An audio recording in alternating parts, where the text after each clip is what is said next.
Pendant la Seconde Guerre mondiale, l'armée américaine avait des chars et elle avait des chasseurs de chars. Logiquement, on pourrait penser que les chasseurs de chars étaient meilleurs pour détruire les chars. Il s'avère que non. En fait, toute l'affaire fut un tel fiasco que, à la fin de la guerre, chaque bataillon de chasseurs de chars fut dissous et que toute la branche ainsi que l'idée furent définitivement abandonnées. Et qui en souffrit le plus? Vous l'avez deviné, les équipages des chasseurs de chars. Alors, qu'est-ce qui a mal tourné? Commençons par le problème qui allait faire naître les chasseurs de chars. Et avançons à partir de là, comme on aime le faire dans l'ordre logique et chronologique. Tout commença quand l'Amérique vit l'armée française, considérée à l'époque comme la plus puissante d'Europe, se faire littéralement anéantir par la Wehrmacht allemande. Et ce qui choqua les planificateurs américains n'était pas tant le résultat que la nouvelle menace sur le champ de bataille, les chars. Mais pas seulement les chars, aussi la façon dont les Allemands les utilisaient, révolutionnaire pour l'époque et qui s'était avérée extrêmement efficace. Les Allemands concentraient leurs chars en ce qu'on appelait des pointes blindées, qui perçaient même les lignes défensives les plus solides, ou utilisaient leur mobilité pour les contourner et frapper au point le plus faible, comme Rommel le perfectionnera plus tard en Afrique du Nord. Les canons anti-chars tractés, qui étaient alors le principal moyen de combattre les chars, n'étaient tout simplement pas assez mobiles pour se retrouver là où il fallait à temps et se mettre en batterie. Ils étaient contournés, encerclés ou submergés par des charges blindées rapides, décisives et agressives. Cela créa une crise existentielle pour l'armée américaine, dont l'arme anti-char la plus moderne à l'époque était ce petit engin, le canon anti-char tracté de 37 mm, et elle n'avait pratiquement rien d'autre pour contrer ce problème. Elle n'avait pas non plus accordé la priorité au développement des blindés pendant l'entre-deux-guerres, loin s'en faut par rapport aux Allemands. Et par-dessus tout, elle estimait que les chars étaient censés appuyer l'infanterie et non combattre d'autres chars, du moins pas si on pouvait l'éviter. Il n'y avait donc rien dans son arsenal capable de contrer les tactiques de blitzkrieg allemandes fondées sur ces pointes blindées. C'était le problème qui allait mener à la création des chasseurs de chars. Mais ça n'allait pas se passer en douceur. Comme vous allez le voir, l'une des idées à l'origine du concept de chasseur de chars était que les cerveaux de l'armée arguaient qu'il était stupide d'utiliser un char moyen valant à l'époque environ 30 000 € pour détruire un autre char, quand le travail pouvait être fait par un canon coûtant une fraction de ce prix. Ils eurent l'idée de créer une branche spécifique chargée de traiter les chars ennemis. Parce que les défenses anti-chars statiques ne pouvaient pas se trouver partout en première ligne en même temps et en nombre suffisant pour repousser les charges blindées ennemies. La doctrine qu'ils élaborèrent ressemblait à celle d'une brigade de pompiers, mais avec des chasseurs de chars à la place des camions. Ils s'appelaient initialement bataillons anti-chars, mais vous admettrez que chasseurs de chars sonne beaucoup plus cool et nettement plus impressionnant. Ces bataillons seraient maintenus en réserve derrière les lignes. Et quand les blindés ennemis apparaîtraient, ayant très probablement déjà percé les lignes de front, les chasseurs de chars se déplaceraient alors aussi vite que possible pour intercepter la pointe blindée. Ils manœuvreraient pour occuper des positions favorables, tendraient des embuscades, flanqueraient et détruiraient les chars ennemis grâce à leur puissance de feu supérieure, puis déguerpiraient, avant même que l'ennemi sache ce qu'il avait frappé. La tactique connue sous le nom de tir et fuit. Les équipages reçurent leur insigne d'épaule représentant une panthère noire broyant un char ennemi dans ses mâchoires. Et fort de cela, les chasseurs de chars n'auraient même pas besoin d'un blindage capable d'arrêter plus qu'une balle de fusil ou des éclats, car la vitesse serait leur protection. Ils testèrent le concept de chasseurs de chars lors d'exercices de terrain truqués avec des règles absurdes qui les firent paraître comme la solution idéale. Tout fonctionnait parfaitement en théorie, mais les temps avaient changé, et il fallait maintenant trouver un moyen de faire bouger les canons rapidement et d'offrir au moins une certaine protection à leurs équipages plutôt que de les laisser à découvert comme avec les canons tractés. Les premiers, chasseurs de chars, si tant est qu'on puisse les appeler ainsi, étaient en réalité des engins automoteurs. Les premiers chasseurs de chars de labeur, avant qu'ils puissent en construire un spécialement conçu à cet effet comme ils le souhaitaient, étaient des hybrides bricolés avec les canons et les véhicules qu'ils avaient sous la main. C'est ainsi que naquit l'engin automoteur Messis. Il comportait un canon anti-char de 37 mm monté sur un camion d'1,5 tonnes, le canon pointant vers l'arrière parce que lorsqu'ils tentèrent de le monter vers l'avant, le souffle de la bouche blessait le conducteur et fracassait le pare-brise. L'engin devait donc littéralement reculer pour se mettre en position de tir, et ils en fabriquèrent environ 5000 pour un peu plus de 3 700 € l'unité, ce qui en faisait le chasseur de chars américain le moins cher de la guerre. Ils étaient cependant tellement efficaces qu'après la Tunisie, les unités survivantes furent reconverties en camions de transport puisque le 37 mm était déjà obsolète à ce stade. Ils montèrent ensuite un canon de 75 mm de la Première Guerre mondiale sur un Half-Track M3, créant l'engin automoteur M3. Quelques plaques d'acier furent ajoutées pour arrêter les tirs d'armes légères, mais seulement à l'avant, si bien que l'équipage n'était guère mieux protégé qu'avec un canon tracté. Cependant, le vrai travail commença à Camp Hood, qui devint une véritable usine à former des équipages tueurs de chars. On s'y entraîna intensivement en gardant ces nouvelles tactiques à l'esprit. Mais il était évident qu'on ne pouvait pas foncer en marche arrière sur des camions de transport et des half-track contre les blindés allemands, qui étaient sans doute les meilleurs du monde à l'époque. Il fallait quelque chose de vraiment conçu spécifiquement comme chasseur de chars. Ce qui mena au MDix. Il était construit sur le châssis éprouvé du Sherman M4, mais avec un blindage allégé pour gagner du poids et une tourelle à ciel ouvert pour une meilleure visibilité, car celui qui verrait l'ennemi en premier tirerait en premier. Et c'est généralement ce qui décide de l'issue d'une bataille. Contrairement aux Allemands avec leurs canons d'assaut et chasseurs de chars, les Américains voulaient des tourelles. Et pour l'armement, ils disposaient d'un canon de 76 mm dérivé d'un canon anti-aérien de la Première Guerre mondiale. Le MDix reçut même une priorité de production supérieure au Sherman, ce qui vous montre à quel point il prenait ce concept au sérieux. Le MDix était censé être plus léger qu'un Sherman pour être plus rapide, n'est-ce pas? La partie supérieure avant de la coque faisait 38 mm, inclinée à 55 degrés contre environ 51 mm du Sherman à un angle similaire, tandis que les flancs de la coque n'étaient que de 10 à 9 mm, soit la moitié de ceux du Sherman. Mais les premiers problèmes apparurent rapidement. Le canon pesait environ 900 kg et était situé à l'avant de la tourelle, ce qui la rendait extrêmement déséquilibrée vers l'avant, si bien qu'elle ne pouvait même pas pivoter sans contrepoids. On ajouta donc environ 1130 kg de contrepoids du côté opposé pour équilibrer la tourelle, ce qui neutralisa les économies de poids obtenues en amincissant le blindage, et le véhicule résultant ne pesait qu'environ 3 tonnes de moins que le Sherman standard, mais avec une protection bien moindre. Et si vous connaissez un tant soit peu les chars, vous saurez que le Sherman n'était pas vraiment le char le mieux protégé du monde. Et le MDix l'était encore moins, avec sa tourelle à ciel ouvert qui, de surcroît, n'était pas motorisée mais actionnée à la manivelle. Une rotation complète à 360 degrés prenait 80 secondes dans le meilleur des cas, tandis que le Sherman pouvait faire pivoter sa tourelle en environ 18 secondes. Il n'avait pas non plus de groupe auxiliaire de puissance pour recharger les batteries comme le Sherman. Il fallait donc faire tourner le moteur pour les recharger. Et adieu votre avantage tactique de l'embuscade silencieuse. La vitesse n'était pas radicalement supérieure à celle du Sherman, à peine environ 8 km/h de plus en vitesse maximale. Au passage, si vous vous perdez dans les noms MDix, Achille et Wolverine, voici l'explication. Le MDix reçu par les Britanniques via la loi Pratt-Bale fut réarmé avec leur puissant canon anti-char de 17 livres, le même qu'ils montaient dans les Sherman Firefly, et c'est cet engin qui fut baptisé Achille. Quant au nom Wolverine, il fut utilisé après la guerre pour désigner le MDix et ne fut jamais vraiment un surnom pendant la guerre. Le MDix n'était cependant pas prêt à temps pour l'opération Torche, le débarquement allié en Afrique du Nord, pour y combattre les Allemands. Ce furent donc ces engins automoteurs improvisés façon Frankenstein qui seraient les premiers soi-disant chasseurs de chars à voir le feu. Et le résultat était, comme on pouvait s'y attendre, que le 37 mm était quasi totalement inutile contre les chars moyens allemands. Sans parler du manque de protection pour les équipages. Le 75 mm pouvait faire le travail, mais les équipages entraînés à avancer de façon agressive sans blindage contre les meilleurs équipages de chars du monde apprirent rapidement que ce n'était pas la manœuvre la plus intelligente ni la plus sûre. Au col de Kasserine, des unités de chasseurs de chars furent déployées exactement dans le scénario pour lequel elles avaient été entraînées et conçues, pour stopper une massive pointe blindée ennemie. Mais les équipages inexpérimentés goûtèrent à la réalité pour la première fois. Ce qui s'ensuivit fut la première grande défaite américaine. Et parmi les unités les plus malmenées se trouvaient précisément les chars et les chasseurs de chars. Ils tirèrent les leçons, se réorganisèrent et recommencèrent un mois plus tard à El Guettar, où les équipages de chasseurs de chars neutralisèrent environ 30 chars allemands. Pas mal jusqu'à ce qu'on apprenne qu'ils perdirent 20 et un engin automoteur et subirent 72 pertes au cours de ce même engagement. Bien que le concept ait fonctionné, il l'avait fait à un coût horrible. Mais on pouvait dire qu'il n'avait pas le bon outil pour le boulot, n'est-ce pas? Le MDix arriva donc en Afrique du Nord, mais déjà à la fin de la campagne, ne voyant pratiquement pas l'action. Vint ensuite la campagne suivante, l'invasion de la Sicile, où les M10 pourraient se distinguer. Mais c'est là que toute l'idée du chasseur de chars s'effondra complètement.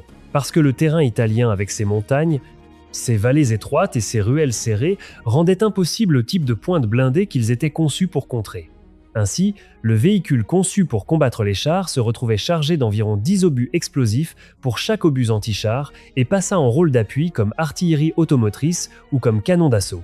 Ils étaient désormais utilisés comme de vrais chars, avec le bel avantage supplémentaire de la tourelle à ciel ouvert du chasseur de chars, du blindage mince et des obus moins efficaces que les obus explosifs standards du Sherman.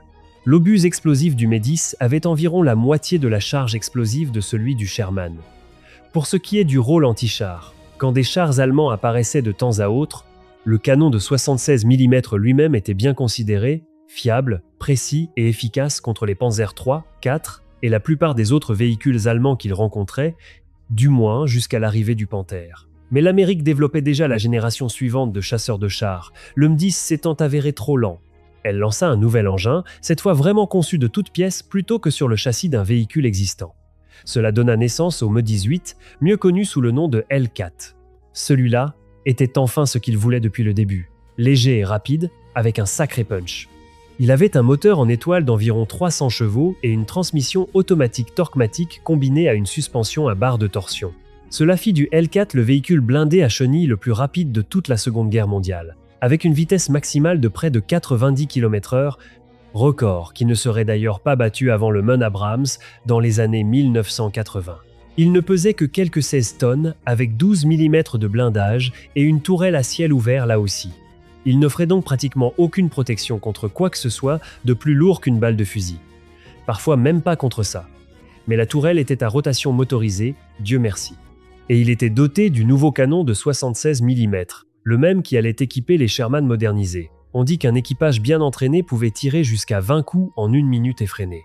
C'était donc une puissance de feu sérieuse pour un véhicule qui pouvait désormais enfin foncer, balancer une rafale d'obus, semer le chaos, puis décamper avant que quiconque puisse riposter. L'inconvénient était l'absence de mitrailleuse coaxiale ou de coque, seulement un calibre 12, 7 mm en tourelle. Quand le L4 arriva au combat en Italie après le MDX, bien qu'il fût meilleur selon tous les témoignages pour le rôle de chasseur de chars, il n'y avait pas vraiment beaucoup de chars à combattre à ce moment-là. Les équipages de chasseurs de chars n'étaient pas très enthousiastes à l'idée de passer à un nouveau véhicule inconnu avec encore moins de blindage, et certaines unités protestèrent carrément et refusèrent de céder leur MDX. Mais peu à peu, au fil des essais du L4, les équipages tombèrent amoureux de sa vitesse et de sa transmission automatique. Et en parlant de blindage mince et de tourelles à ciel ouvert, ces problèmes ne faisaient qu'empirer à mesure que la guerre avançait.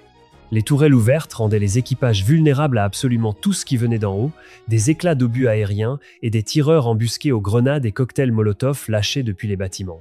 Les Allemands utilisaient des fusées temporisées sur leurs obus d'artillerie pour obtenir des éclats en altitude, les réglant pour qu'ils détonnent à environ 3 mètres du sol. Un char standard avec un toit pouvait s'en accommoder sans problème. Un chasseur de chars à tourelle ouverte, non. Il y a une anecdote britannique à propos d'un MDX dont l'équipage de tourelle fut tué et remplacé 3 fois tandis que le conducteur, lui, survécut à chaque fois. Le 4e équipage de remplacement déclara le conducteur porteur de la guigne et refusa de servir avec lui. Les équipages improvisèrent sur le terrain autant qu'ils le pouvaient, empilant des sacs de sable et des rondins, parfois même en travers des ouvertures de tourelles. Ils commencèrent également à découper des panneaux de chars allemands détruits et à les souder en guise de toit de fortune. La solution officielle fut un kit de toit en acier blindé rabattable qui arriva 3 mois après la fin de la guerre. Ça ne résolut donc pas grand-chose. Et si la tourelle ouverte ne suffisait pas, la conception du moteur refroidi par air rendit les choses encore plus fun pour les équipages. Le moteur aspirait l'air à travers le compartiment équipage qui fonctionnait essentiellement comme un filtre à air. Quand on roulait là, dedans on était en Italie, ça n'était peu. Être pas si désagréable. Mais quand le front se déplaça et que la guerre s'étira jusqu'à l'hiver 1944, le plus froid en Europe du Nord depuis 40 ans, l'air froid constamment aspiré à travers leurs compartiments créa ce que les équipages décrivirent comme un grand réfrigérateur blindé. À ce stade, les commandants de tout le théâtre d'opération préféraient ouvertement les chars aux chasseurs de chars, et certains réclamaient la dissolution pure et simple de la branche des chasseurs de chars. Mais le plus grand test était encore à venir. L'invasion de la France était en cours de planification. La majeure partie des chasseurs de chars préparés pour le jour J étaient des M10, les L4 n'étant qu'en train de les rattraper. Mais personne n'était vraiment inquiet de ce qui allait se passer une fois les Alliés débarqués en Normandie, car les rencontres avec le nouveau char allemand Panther avaient été rares et sporadiques en Italie, et on ne savait pas encore pleinement que les canons tant du L4 que du MDX n'allaient tout simplement pas suffire à le neutraliser de façon fiable. Pour aggraver les choses, près de 40% des chars allemands en Normandie seraient exactement des Panthers. C'est pourquoi les Britanniques convertissaient leurs Modis et autant de Sherman que possible en Achilles et Firefly avec le canon de 17 livres, qui était à l'époque sans doute le seul canon de char allié capable de vraiment inquiéter les blindés lourds allemands. Néanmoins, une fois les têtes de pont sécurisées dans les jours suivant le débarquement, les chasseurs de chars arrivèrent en France et commencèrent leur poussée vers l'intérieur. Ils rencontrèrent ici encore un autre type de terrain qui rendait impossible le type de combat pour lequel ils avaient été conçus, le bocage. En quelques jours après avoir quitté les plages, les forces américaines pénétrèrent dans un damier de petits champs agricoles, généralement pas plus de 90 mètres de large, entourés de haies denses, qui auraient tout aussi bien pu avoir été dessinés par le diable, spécifiquement pour détruire tout ce sur quoi la doctrine des chasseurs de chars avait été construite. Et les Allemands en profitèrent au maximum pour préparer toutes sortes d'embuscades contre les blindés alliés en progression, des canons anti-chars, et Panzerfaust aux chars, et à leurs propres chasseurs de chars. Puis vint le 10 juillet. La 2e division Panzerlehr, l'une des formations allemandes les mieux équipées en Normandie, abondamment pourvue en panthères, lança une contre-attaque près de Villers-Bocage, droit dans les positions tenues par le 899 bataillon de chasseurs de chars. À 2 heures du matin, les Allemands déclenchèrent leur attaque avec des chars et de l'infanterie dans le but de couper la tête de pont allié. Les chasseurs de chars s'élancèrent dans l'action pour remplir leur rôle originel. Mais ils allaient découvrir que l'obus perforant de 76 mm ricochetait sur le blindage frontal du Panthère à 900 mètres, puis à 450 mètres et à 180 mètres également. 80 mm d'acier durci incliné à 55 degrés s'avérèrent totalement imperméables aux tirs des chasseurs de chars. Les chasseurs de chars tentèrent frénétiquement de flanquer les chars allemands pour les toucher par les côtés. Mais à une distance aussi incroyablement courte, ce n'était pas la manœuvre la plus aisée du monde. Ils parvinrent à neutraliser 12 Panthères, un Panzer IV et un Sturmgeschütz en 2 jours de combat pratiquement au corps à corps, mais ils subirent de lourdes pertes également. Les sources consultées ne pouvaient pas préciser exactement combien, mais c'était plus que suffisant pour semer la panique au sein du commandement allié. Les munitions perforantes à noyau en tungstène HVAP offraient une solution sur le papier, mais les obus étaient désespérément rares. La plupart des équipages de chasseurs de chars traversèrent toute la guerre sans en voir plus qu'une poignée. Et voilà ce qui rend le tout encore plus frustrant. Parce que l'armée avait décidé que la destruction des chars ennemis était la mission d'une branche distincte avec des armes distinctes, il n'y avait aucune urgence à moderniser le Sherman. Le M4 était considéré comme adéquat pour l'appui à l'infanterie. Et s'il croisait un panthère, eh bien, c'était censé être le problème du chasseur de chars. Ainsi, toute la notion de chasseur de chars ne gaspillait pas seulement des ressources, elle retardait activement le développement du char dont ils avaient désespérément besoin. Il existait un chasseur de chars de plus, en développement depuis que les limites du Medix avaient été reconnues. Mais son développement fut maintenant accéléré au maximum après que la crise du Panthère éclata. Le MAIN 36 Jackson. Il existait déjà sur le papier plusieurs semaines avant le jour J.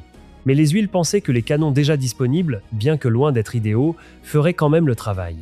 Eh bien, les Panthères montrèrent qu'ils avaient tort. Ils s'empressèrent donc de déployer des Jackson avec le nouveau canon de 90 mm.